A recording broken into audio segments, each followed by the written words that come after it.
Banyak yang tanya dari teman-teman,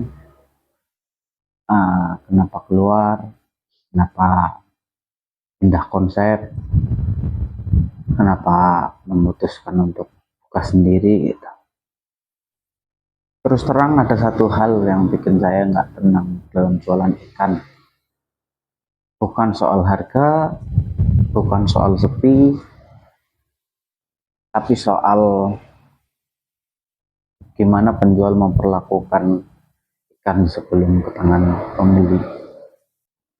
Saya sering lihat ikan dipajang di depan berjam-jam, kena angin, kena panas, kena debu, kena pegang tangan banyak orang.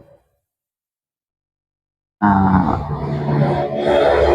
walaupun di titik itu saya diam, tapi dalam hati saya tahu bahwa ikan itu kualitasnya akan terus turun menurun. Yang bikin berat dan yang bikin sakit di hati adalah saya tahu ketika pembeli membeli ikan itu dia masak untuk keluarganya, dia masak untuk anak-anaknya.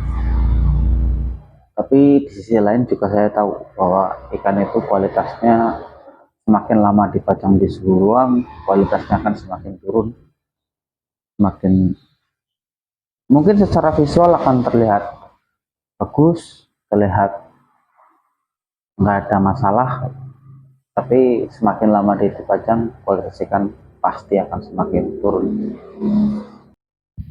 Kita bisa lihat dari flow-nya lah, flow-nya ikan itu sendiri kan. Ikan ditangkap dari laut, kapal juga perlu freezer untuk nampung ikan, ikan baru diangkat ke kapal langsung dimasukin ke freezer,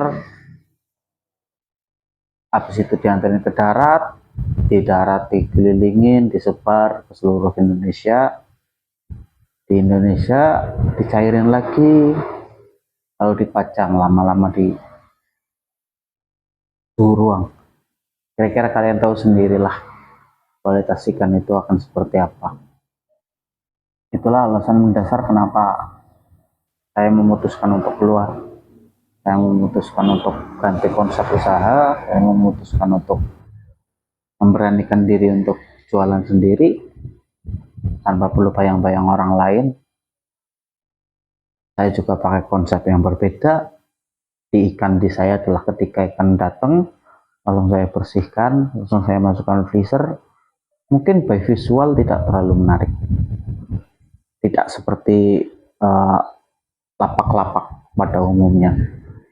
Tapi saya hanya percaya bahwa kita sebagai pedagang hanyalah pelayan bagi customer. Sama, saya juga pelayan bagi customer. Saya tanpa mereka juga nggak bisa apa-apa. Makanya saya berusaha untuk jaga kualitas sebaik mungkin. Ya, mungkin dari omongan saya panjang kali lebar, saya yakin nggak banyak orang yang paham, atau mungkin ini tidak untuk semua orang. Mungkin akan ada juga yang membantah persepsi saya, it's okay, it's fine. Yang nggak suka is fine. Itu saya hanya menyuarakan apa yang keresahan di dalam diri saya. Setidaknya di titik sekarang saya merasa lebih tenang, saya merasa lebih nyaman, saya merasa bisa kasih yang terbaik untuk customer saya bisa memberikan added value yang lebih bandingkan sebelumnya.